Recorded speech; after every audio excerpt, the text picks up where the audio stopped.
Hi all, welcome back. അപ്പോൾ ഇന്ന് ഞാൻ വന്നിട്ടുള്ളത് നല്ലൊരു യൂസ്ഫുൾ ആയിട്ടുള്ളൊരു വീഡിയോ ആയിട്ടാണ്.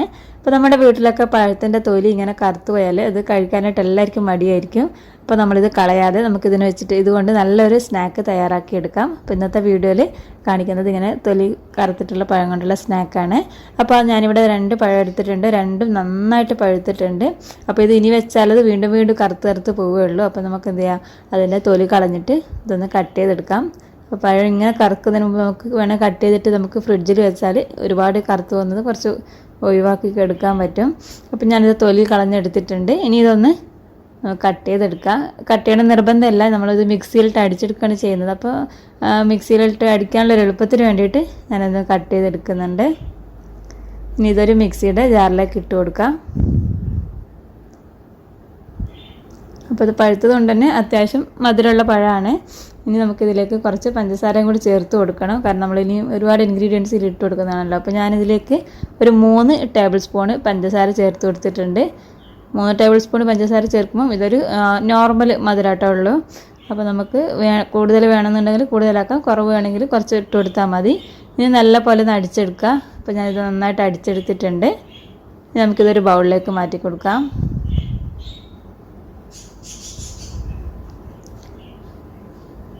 നമുക്ക് ഈ നേന്ത്രപ്പഴത്തിന് പകരം ഏത് പഴമാണെങ്കിലും ഇതുപോലെ തന്നെ ചെയ്തെടുക്കാവുന്നതാണ്.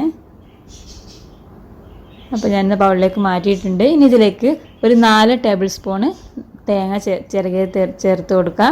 അപ്പോൾ ഈ ഒരു തേങ്ങ നമുക്ക് ഇതിന് കടിക്കാൻ കിട്ടുമ്പോൾ നല്ലൊരു ടേസ്റ്റ് ആട്ടോ, അതുകൊണ്ട് തേങ്ങ എന്തായാലും ചേർത്ത് കൊടുക്കുക. അതുപോലെ ഒരു 4 ടേബിൾ സ്പൂണ് അരിപ്പൊടി, നമ്മൾ പത്തിരിക്കും ഇടിയപ്പത്തിനൊക്കെ എടുക്കുന്ന ആ ഒരു അരിപ്പൊടി തന്നെ. പിന്നെ 4 ടേബിൾ സ്പൂണ് ഗോതമ്പ് പൊടിയാണ് എടുത്തിട്ടുള്ളത്.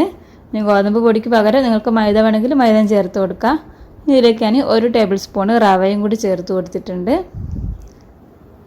ഇനി ഇതിലേക്ക് നമുക്ക് കുറച്ച് കരിഞ്ജീരകം ചേർത്ത് കൊടുക്കാം.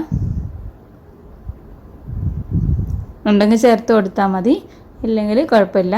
ഇനി ഇതിലേക്ക് നമുക്ക് ആവശ്യത്തിനുള്ള ഉപ്പ് ചേർത്ത് കൊടുക്കുക. ഇത് നമ്മൾ മധുരമായിട്ടുള്ളൊരു സ്നാക്കാണ് തയ്യാറാക്കി എടുക്കുന്നത്, അപ്പോൾ അതിനനുസരിച്ചിട്ടുള്ള ഉപ്പ് ചേർത്ത് കൊടുത്താൽ മതി. അതുപോലെ ഒരു 1/2 ടീസ്പൂണ് സോഡാപ്പൊടി, നമ്മൾ ബേക്കിംഗ് സോഡയും കൂടി ചേർത്ത് കൊടുക്കുന്നുണ്ട്. എന്നിട്ട് എല്ലാം കൂടി ചേർത്ത് നന്നായിട്ട് മിക്സ് ചെയ്ത് കൊടുക്കുക. ആ ബേക്കിംഗ് സോഡയും ഉപ്പും എല്ലാം നന്നായിട്ട് എല്ലാത്തിലും പിടിക്കുന്ന രീതിയിൽ നന്നായിട്ട് മിക്സ് ചെയ്യുക. ആ പഴത്തിൻ്റെ ആ ഒരു ജ്യൂസ് കൊണ്ട് തന്നെ നന്നായിട്ട് ഇത് കുഴഞ്ഞ് കിട്ടും. വേറെ നമ്മൾ എക്സ്ട്രാ വെള്ളമൊന്നും ചേർക്കുന്നില്ല. ഇനി ഇത് നന്നായിട്ട് ഇങ്ങനെ മിക്സ് ചെയ്തെടുക്കാം. നല്ലപോലെ മിക്സ് ചെയ്തിട്ട് ഒരു 2-3 മിനിറ്റ് ഒന്ന് മാറ്റി വെച്ചതിന് ശേഷം നമുക്കിത് ഫ്രൈ ചെയ്യാനായിട്ട് എടുക്കാം. അപ്പോൾ ഞാൻ 2-3 മിനിറ്റ് മാറ്റി വെച്ചിട്ടുണ്ട് കേട്ടോ. അപ്പോൾ അതിന് ശേഷം നമുക്കിത് ഫ്രൈ ചെയ്യാനായിട്ട് എണ്ണ ചൂടാൻ വെച്ചിട്ടുണ്ട്. എണ്ണ ഒന്ന് ചൂടായി വരുമ്പം ഫ്ലെയിം മീഡിയം ടു ലോ ഫ്ലെയിമിൽ, ഒരുപാട് ഫ്ലെയിം കൂട്ടി വെക്കുകയും ചെയ്യേണ്ട, എന്നാൽ ഒട്ടും കുറക്കാത്ത രീതിയിൽ ഒരു മീഡിയം ഇതിൽ ഫ്ലെയിം വെക്കുക. എന്നിട്ട് നമുക്കിതിലേക്ക് ഇങ്ങനെ സ്പൂൺ വെച്ചിട്ടോ കൈ കൊണ്ടോ ഇങ്ങനെ ഇതിലേക്ക് ഇങ്ങനെ നുള്ളി ഇട്ട് കൊടുക്കുക.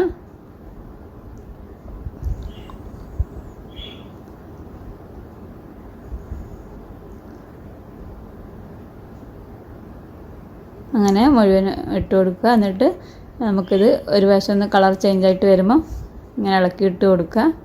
ഇപ്പോൾ 2 വശം ഒരുപോലെ കളറായിട്ട് വരുമ്പം ഏകദേശം കുക്കായിട്ട് വരുന്ന സമയമാകുമ്പോൾ നമുക്കിത് കോരിയെടുക്കാം. ഒരുപാട് ഫ്ലെയിം കൂട്ടിയാൽ പെട്ടെന്ന് പുറം ഭാഗം മാത്രം കളർ ചേഞ്ച് ആയിട്ട് ഉള്ളിൽ വേവാതായി പോകും. അതുകൊണ്ട് ഒരു ലോ ടു മീഡിയം ഫ്ലെയിമിലിട്ടിട്ട് ഫ്രൈ ചെയ്തെടുക്കാം. അതായത് ഇപ്പോൾ റെഡി ആയിട്ടുണ്ട്. അപ്പോൾ ഇങ്ങനെ ബാക്കിയുള്ളതും കൂടി ചെയ്തെടുക്കാം. അങ്ങനെ ഞാൻ ഇതാ മുഴുവനും ചെയ്തെടുത്തിട്ടുണ്ട്.